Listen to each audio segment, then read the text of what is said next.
बहुत समय पहले की बात है। एक दिन एक तपस्वी घने जंगल के रास्ते से जा रहे थे। रास्ते में उनकी नज़र एक पुरानी झोपड़ी पर पड़ी। झोपड़ी के बाहर एक पिंजरे में एक तोता उदास बैठा हुआ था। जैसे ही तोता तपस्वी को देखता है, वह दुखी स्वर में बोलता है, महाराज, अगर आपको जंगल में मेरे जैसे कोई आज़ाद तोता मिले तो उसे कह दीजिएगा कि मैं कैद में हूँ, शायद वह मुझे याद करे। तपस्वी के मन में करुणा जाग उठी। उन्होंने शांत स्वर में कहा, बेटा, अगर मुझे तुम्हारे जैसे कोई मिले तो मैं ज़रूर यह संदेश पहुँचा दूँगा।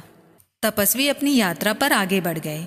कुछ दिन बाद वे एक विशाल पेड़ के पास पहुँचे। पेड़ की शाखाओं पर तोतों का एक बड़ा झुंड था। तपस्वी ने उनकी ओर देखा और जोर से कहा, तुम्हारा एक साथी कैद में है। उसने तुम सबको प्रणाम भेजा है और याद किया है। इतना बोलते ही अचानक झुंड में से एक तोता साख से सीधे नीचे गिर गया और बिल्कुल अचेत हो गया। तपस्वी हैरान हुए पर कुछ समझ नहीं पाए और वे अपने रास्ते आगे बढ़ गए। कुछ समय बाद तपस्वी वापस उसी झोपड़ी के पास पहुँचे। पिंजरे में बंद तोते ने पूछा, महाराज, क्या आपने मेरा संदेश पहुँचाया? तपस्वी बोले, हाँ बेटा, पहुँचाया, पर तुम्हारा संदेश सुनते ही तुम्हारा एक साथी पेड़ से गिरकर अचेत हो गया। शायद उसने अपने प्राण त्याग दिए।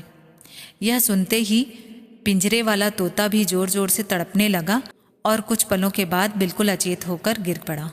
शिकारी उसे मरा हुआ समझकर पिंजरा खोलता है और तोते को बाहर फेंक देता है। जमीन पर गिरते ही तोता पंख फैलाता है और उड़कर एक पेड़ पर बैठ जाता है। शिकारी और तपस्वी दोनों चकित रह गए। तपस्वी मुस्कुराते हुए बोले, ओह, तो यह बात थी। तुम्हारा आज़ाद साथी तुम्हें रास्ता दिखा गया। मोरल ऑफ द स्टोरी, कभी कभी मुक्ति बल से नहीं, बुद्धि से मिलती है। दोस्तों, अगर आपको स्टोरी पसंद आई हो तो लाइक और सब्सक्राइब जरूर करिएगा।